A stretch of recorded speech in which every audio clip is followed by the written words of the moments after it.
Alrighty, what's going on, everybody? I'm surprised I'm not doing a drama-related video on the same idiot that I've been making videos about for the past 9 months, but yeah, here we are. And if you couldn't tell by the title, thumbnail, it's a Splitgate 2 little review. Uh, kind of TLDR, if you're gonna click out within the next 30 seconds, I would say it's probably my shooter of the year in terms of multiplayer. I doubt Black Ops 7 is going to change that. I don't have high hopes for that game. Uh, but anyways, yeah, this game's really good. And I'm just going to break it down. I have more pros than cons in terms of how I feel about the game. But yeah, let's get into it. So we're going to kind of go top down with like the game modes and everything and make our way through everything I like about the game before getting into what I really don't like about it. But started off, man, the game modes, right? Uh, is the title kind of says this game, it really is what Halo Infinite should have been on launch like 4 years ago, right?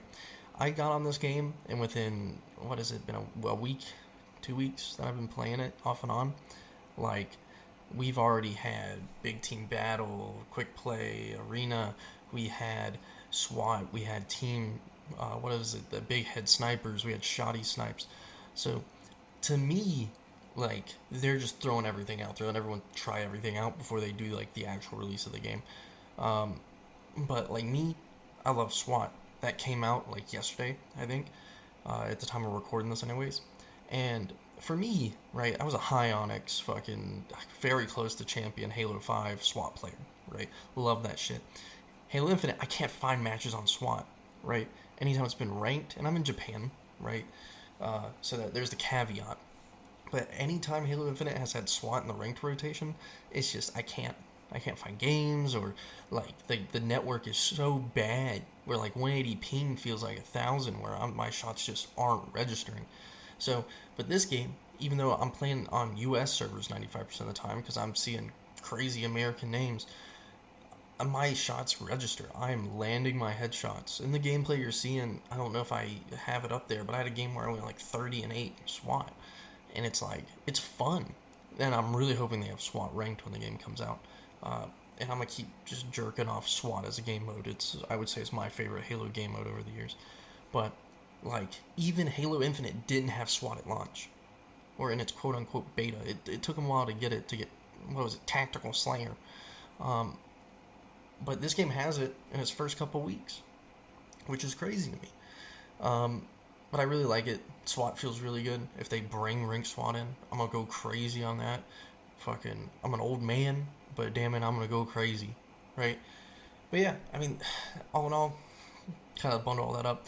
The game modes are good. They're leaning into the wacky game modes with the big head mode, and I think they need to keep doing that.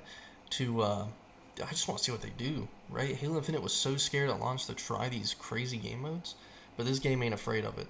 You know, right out the gate we're getting it. So yeah, that's game modes, right? And now we're gonna get into the classes, right? So you have Eros, which is like you move around. You got stims. Your class ability is just you get a speed boost. You reload faster when it's activated. All that, for those players that like to slide around the map, go mock Jesus and just slay out, right? But then you got Meridian, which is a little more slower pace, more tactical with how you work with your team. You got these barriers that slow down time. When the enemies go in it, they can't use abilities. You know, all this kind of stuff. And that class ability, it gives you damn Widowmaker's ultimate from Overwatch. So you shoot out like a beam around you, like a sonar beacon, and hey, you can see people through walls for a solid bit.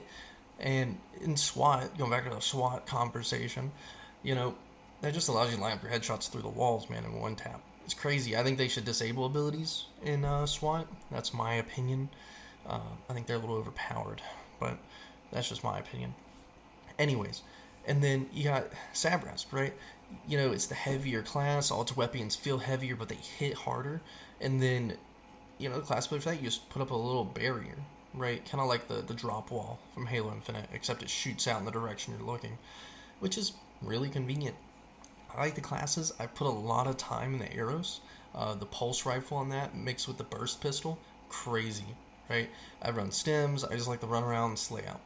In SWAT, I kind of use Meridian, and I cheese with that fucking sonar beacon so I can, again, line up my shots to the wall before I turn a corner. But the classes are really cool.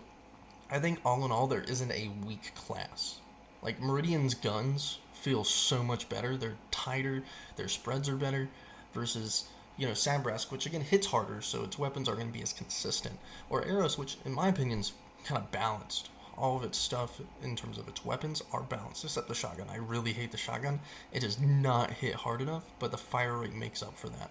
But sometimes you get 2 shots off of your shotgun, barely hurt the enemy, and then, you got the Sabrask, the Meridian, that comes around either charged up with their shotgun, or the Sabrask that can just one-tap you with it. Or do the classic Halo fucking shotgun melee, which is a little terrible, but again, I think it's all balanced, where they're low in some areas, they peak in other areas, right? So I don't think any class is specifically better than the other. But yeah, and that kind of bleeds into the next conversation of gunplay. Everything's tight. The burst rifles feel really good. There's not much bloom, right? So Halo Infinite kind of has that Halo Reach problem, in my opinion, with the bloom being a little too bad sometimes. When you're playing casual, right? If you're using the Evo Bandit or Bandit Evo, whatever, in ranked, it's a little better with that compared to the normal Bandit. But these guns, tight. Their burst are controlled. Same with their DMRs, the ARs. The ARs do feel a little weak at times. In the SMG, I haven't really used it. I don't feel a need to, right? Because I'm winning most of my gunfights from a distance anyways. And if they do get close, that burst pistol can 3 burst. So I just don't see the point in using the SMG. But again, gunplay feels really, really good. And yeah, I mean, the weapons, as I said, all balanced. So that's all I really got on that. So we're going to get into the movement, right? So compared to Splitgate 1, which I barely remember, I'm going to be honest with you, I put maybe 10 hours into it because the player base fell off so quick. But the movement of this game compared to that one is night and day. This game you have sprinting, sliding, and then jetpacks. So I think the best way to say what this game is Titanfall with no wall running when it comes to the movement. Because you have Titanfall type jetpacks compared to, let's say, Call of Duty Advanced Warfare's double jump, right? You could say the jetpacks are akin to Black Ops 3 as well, but it's easier to say it's Titanfall movement. Because where you had Black Ops 3 with, the sliding being more of like just a little boost forward into a crouch, Titanfall and Apex Legends as well has momentum sliding, so you keep your momentum going down a hill or down a set of stairs or down a ramp, whatever, right? And this game has that, and it's really, really good for smooth movement and just gliding across the map with a little jetpack as you glide across the map. And I think that's just good. People have been wanting a new Titanfall, and honestly, the movement makes me feel like this is the closest thing we're gonna get to a new Titanfall in a long time. Because again, the jetpacks feel really good, feel very similar. Same with the sliding and the sprinting. And that goes even into the portals, man. The utility, like Splitgate 1, you leaned heavily on your portals, but it's kind of clunky using 2 keys to go back and forth with your portals. And in this game, you got 1 key and it just alternates for you. And with that, I don't feel like I need to portal to be good at the game. Like, any game mode I've played, I've performed. I don't want to say exceptionally, there's some games where I've just been ran through. But most matches, I would say without being a heavy portal user, I'm still slaying out just with the gunplay, right? With just, hey, I'm good at shooting. I'm good at aiming. Hey, I'm doing good. So I think the movement overall is really good in this game. I think that's what's carrying it right now. And with all that movement, you gotta have maps, right? So the maps feel really good. There's a few, and we'll get into the cons of this game, and I'll complain about maps there. But in the pros section, I mean, I think the maps are really good in most cases, right? There's a few that you can feel the Halo inspiration. There's one that literally feels like Zealot or Midship from Halo, right? It's the one that's kind of like an arena and it's sunny out. To me, that feels like Zealot a lot. So, but then you have, the other maps, which are more tight, and they do start to feel a little similar, but you can definitely see a lot of Halo inspiration in them. So, to me, it feels really good as an arena shooter to have, in my opinion, one of the best arena franchises out there, Halo, just like feeling that inspiration and feeling like similar, like just it just feels like I am in a Halo map and I feel comfortable and I know how to move around this map, just because it feels so much like what we get in Halo. And those maps, they look really good. If you looked at Splitgate 1, right, whether it be the character models, the maps, whatever it may be, the art style in this game is cohesive and it fits together. Again, unlike Splitgate 1. With this game, I can tell it's all in the same universe. There's nothing that's kind of jarring to me. The only thing that's weird to me with the art direction of this game is the Battle Pass skins and the alternate skins you can get for your characters. I feel like they kind of just looked at Warframe and they're like, huh, these are really cool. Let's kind of be inspired off Warframe for these extra skins. And I don't really like them, personally. That's just my take on it, man. But yeah, I think overall the maps and the art direction are really good. And the last thing to really get into with the pros is, I kind of touched on it really earlier, is with Halo, if I'm playing 180, 200 ping, I feel it. My shots don't connect and the game feels like shit. This game, again, I'm getting US lobbies every game and it still feels really good. And I know I probably have the same ping, right? A good 160 to 180 if I'm on a West Coast US server playing from Japan. But it still feels good. I don't feel like I'm getting shafted every death just because the ping. I can die and be like, damn, that dude really did just outplay me. Versus like, damn, I died after I turned a corner already behind cover for a second. I was behind cover for a second and died. That happens a lot in Halo. I really don't feel that happens so much in this game.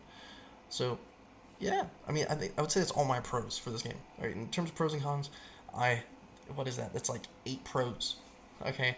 And you're gonna be shocked at the amount of cons I have for this game. And to get into the cons, right? So, I have two, and I kind of already touched on them. So, first con, I really don't like the big maps. Especially when like the big head snipers mode was out. Like I get having big maps for snipers, but you could just feel it on there in my opinion. I just really didn't like them. You got the snowy one, and I understand the point, right? If it's meant to be, what is it, 8v8v8, you gotta have 3 bases and then 1 middle point for everyone. But there's so much like dead space between your spawn base and then the point of interest, which is typically like the middle site. And it just doesn't flow well in my opinion. I feel like everyone ends up either stacking on the middle point, and then you have 1 or 2 stragglers that are just kind of running off capping points on the outside. But it's kind of like a ring around the rosy, so everyone's really just fighting for that one POI. And I just feel like there's nothing happening between your base and that middle POI between all the bases.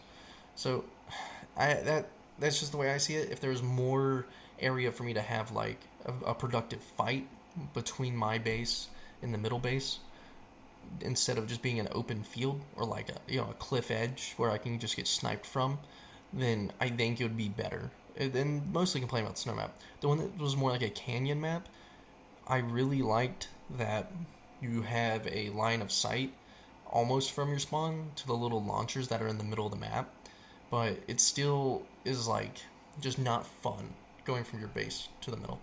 But that's really my gripes with the big maps, right? It's not a lot, because once you're in those, like, that point of interest in the middle, that is a good area to have fights. It does feel really good, but it feels like they just put an arena map in the middle of the big team battle map.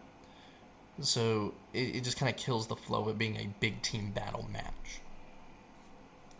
And really my last gripe, right, is the customization. Again, I kind of touched on it. I feel like the extra skins that you can get through the battle pass are they just don't mesh well with the art style. Again, I feel like they're wanting a Warframe style out of it, and it just doesn't fit well with the overall aesthetic the game already has set. Now, I like the one that looks more like a little hard hat, and then the one we're gonna get for just playing the beta, that bundle. I think those are really good. I think that fits the art style very well. But again, those extra ones you can get, like, I don't think they look that good, and I do not think they fit the art style, and I really hope we don't see more like that going forward. But anyways, right, I digress. Again, those are two small gripes on a game that, again, I feel like is my shooter of the year. Again, I think, if anything, is this channel, originally being a Halo channel, Microsoft needs to take notes, or Halo Studio needs to take notes. This is a indie game company coming out with this, having all this content within the first couple weeks, and it took a Microsoft-owned company like 4 years to get Halo to the point where it's at now, and we're just now getting Griffball back next week. So, again, I'm a big Halo fan. I just got an original Xbox, waiting for some replacement parts to come in for it so I can actually play it. And I already have Halo 1 and 2, like the disc for it. So you can bet that I'm playing fucking Halo 2 on it, right? Playing that campaign again. Same with Halo 1. But yeah, I don't mean to, compare apples to oranges, because I really do think Splitgate is its own game, but with how close Splitgate was to Halo in terms of its inspiration, it's hard to not compare Splitgate 2 to Halo, even though you can see they've definitely pulled inspiration from many other titles now. But yeah, that's it. I digress. That's the end of this little review. If you enjoyed the video, please leave a like. If you think, I'm stupid with one of my takes, you think that I gave a bullshit take, comment, right? Let me know. I mean, I think that's the point of these reviews, is to give my insight, but I'm also open to taking your guys' insight as well. But yeah, that's it for me, guys. Again, if you enjoyed the video, leave a like, comment, subscribe. Any little bit of that helps, 61 subscribers right now. Hey, let's go. But yeah, anyways, I'll see you guys in the next video.